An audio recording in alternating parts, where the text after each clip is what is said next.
Saudara, saya mau katakan ini, gereja yang sesungguhnya itu a family, satu keluarga. Kok nggak ada yang amin? Gereja itu keluarga. Gereja itu bukan organisasi. Ayo kita buka Efesus pasal yang kedua. Kita akan lihat ayat ini. Gereja yang sesungguhnya itu keluarga, bukan organisasi. Saya akan baca mulai ayat yang ke-18.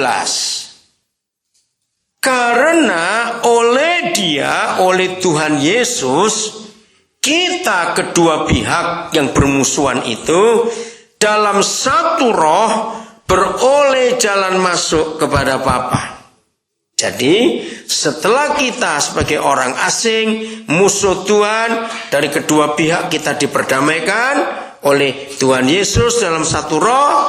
Maka 19, demikianlah kamu bukan apa? Orang asing, dan juga bukan apa? Pendatang, melainkan siapa? Kawan swarga. Ya. Kata kawan swarga ini menarik. Yang satu family name, itu artinya. Yang satu marga. Ayo, siapa marga kita? Masa lupa? Yesus Kristus, betul. Kenapa ragu-ragu? Berarti saudara sampai belum mengakui anggota kerajaan surga kalau begitu. Ditanya, saya siapa, bingung. Jadi family name kita itu Yesus Kristus, katakan amin. Saya ulangi 19 ini menarik. Ada bahasa Inggrisnya nggak di PowerPoint? Terjemahan apa? King James, nggak ada yang lain? Oke, nggak apa-apa dah. Kita lihat aja di King James juga. Lihat ya, apa yang Tuhan inginkan. Demikianlah kamu bukan lagi orang asing dan pendatang, melainkan kawan swarga, satu family name dari orang-orang kudus dan anggota-anggota keluarga Tuhan. Kita lihat bahasa Inggris. Lihat itu. Anggota-anggota apa? Keluarga Tuhan. Keluarga ditekankan begitu, saudara. Ini sungguh luar biasa. Ayat 20, saya baca dulu sambil PowerPoint-nya.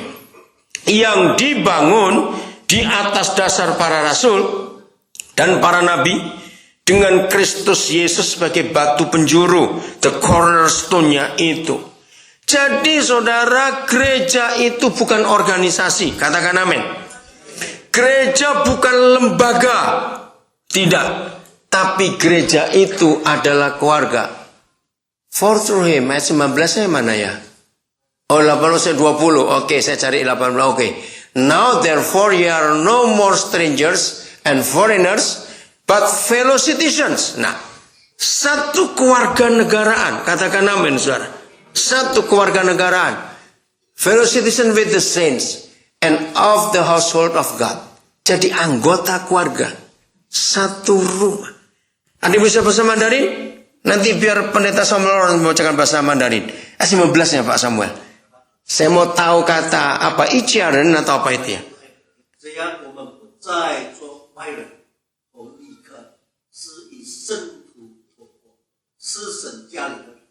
Jadi kita satu warga negara. Satu warga negara. Dan kita menjadi anggota keluarga.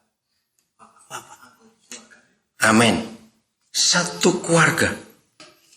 Gereja kehilangan kuasa ketika kekeluargaan dihancurkan oleh iri hati, gosip dan sebagainya.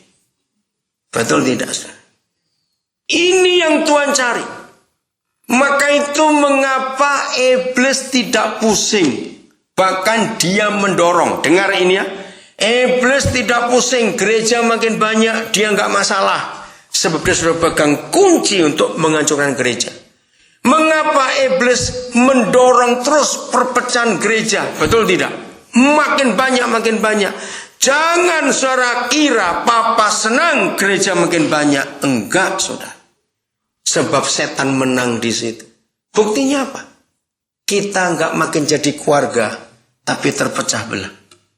Walaupun tidak banyak, tapi ada. Gara-gara gereja pecah, suami tetap di gereja yang lama, istri pindah gereja baru. Ada nggak di antara kita tahu kasus ini? Nah, bagaimana ini bisa terjadi? Yesusnya satu, Papanya satu, Roh Kudusnya satu, Alkitabnya satu. Harusnya kan satu. Kenapa kita bisa terpecah-pecah? Karena setan merusak keluarga. Setan menghancurkan keluarga.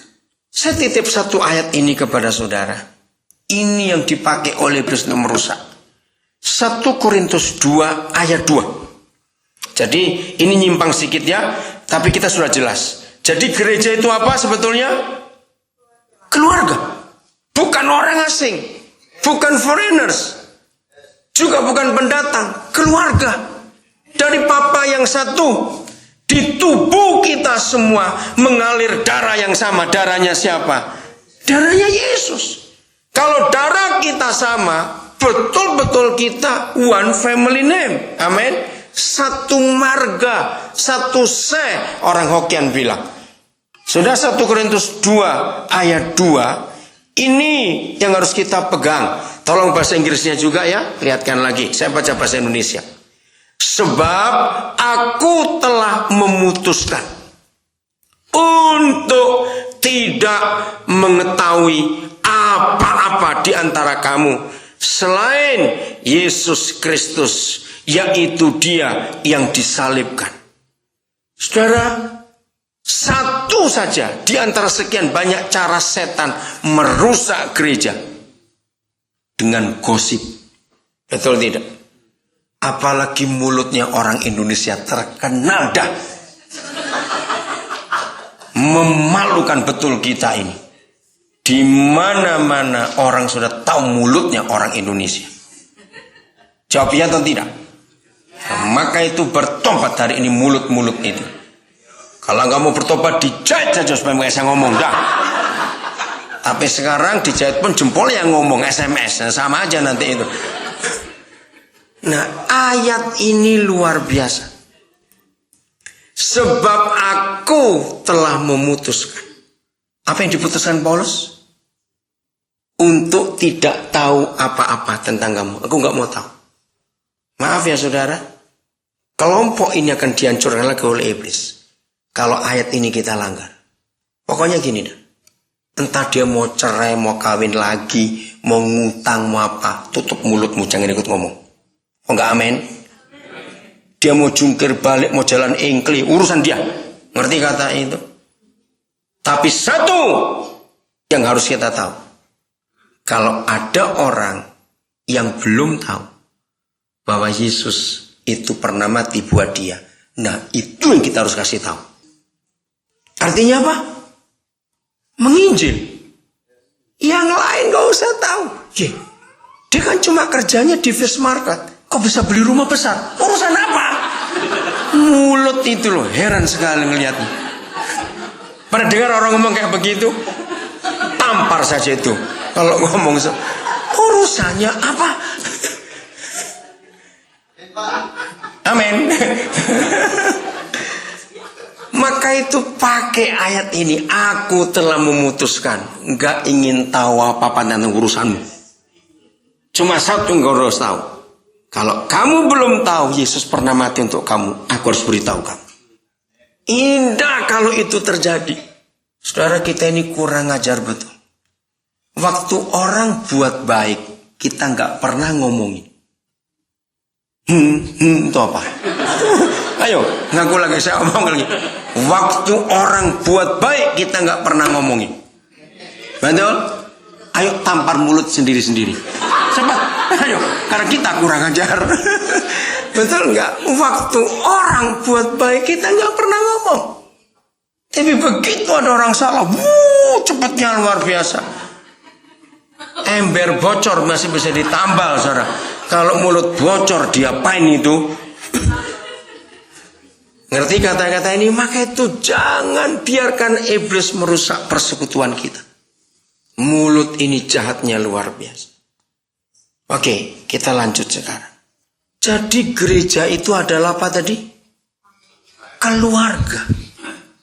Satu papa, satu family name. Darah yang satu juga.